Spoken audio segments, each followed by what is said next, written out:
Now, let's explore the network module, which is the core of your ISP infrastructure. Networking, your network's command center. Manage MikroTik routers across multiple sites by simply adding a NAS. In this case, you press on Create NAS, and then you can have as many routers as possible, either from Mombasa, Kisumu, Nairobi, and all these other places, all under the NAS short name.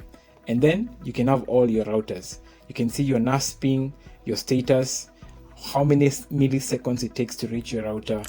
Easy router management, simplified.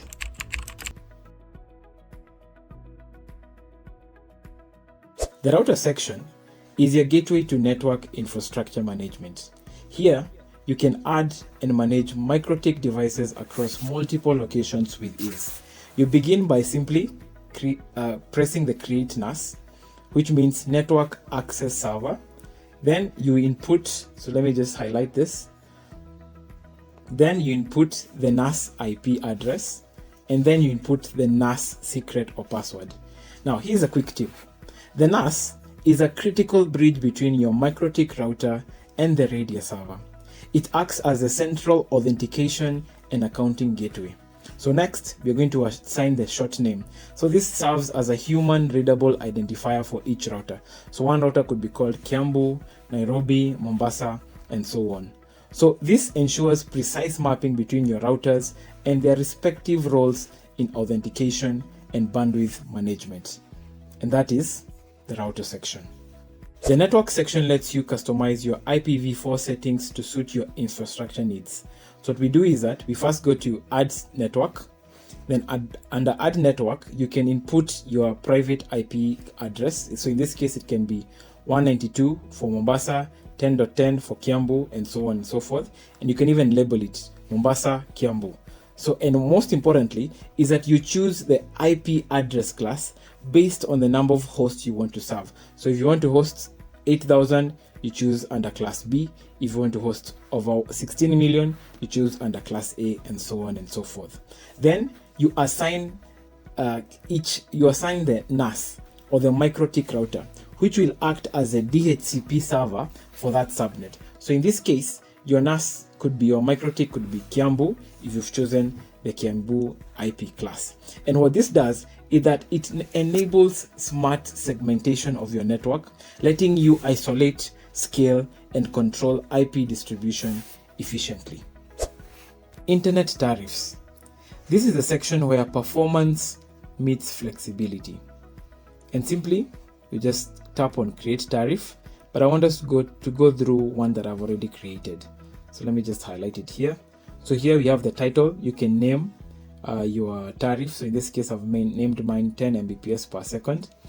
The type could be home package or business package. For pricing, you can write your custom pricing. So let's say, for example, 7,000. And as you can see, the daily charge is automatically calculated. Once you do that, you set the download speed and upload speed. Now mine being 10 Mbps, I've set it to 10,000 kilobytes per second and upload 10,000 kilobytes per second. This is because 1 Mbps or 1 megabytes per second is equals to 1,000 kilobytes per second, hence 10,000 conversion from 10 Mbps. Now, one commonly asked question is what is burst and what is burst download and burst threshold. So what burst does is that it allows users or your clients to temporarily exceed their assigned speed for brief moments, especially during speed tests and quick downloads. And what burst threshold does is that it's a value that determines when a burst of increased bandwidth will be activated. And the burst time is after how long will it be deactivated. So that's the purpose of this.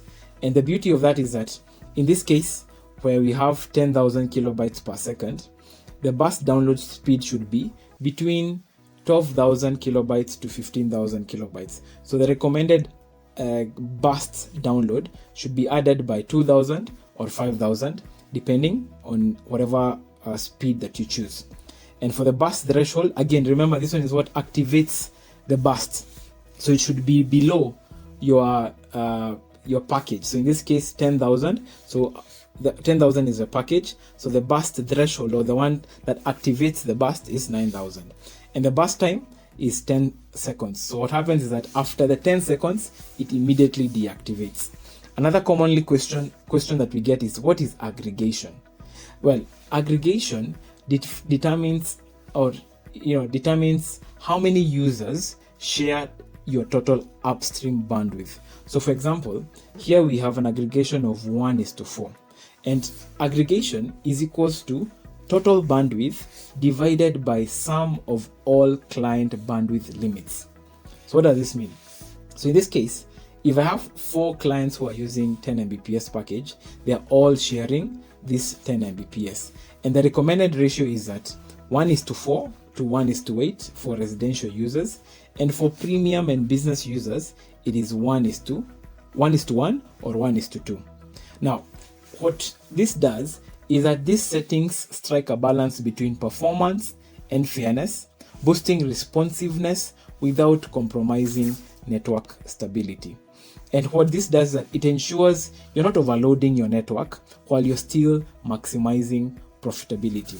And an add-on to this is that you can choose to make this internet tariff available in customer portal, allowing users to change their own plans directly, enhancing self-service and satisfaction. That is the internet tariffs. Optimize performance with burst speeds and aggregation ratios, balancing fairness, speed, and profitability. Boost performance, stay stable.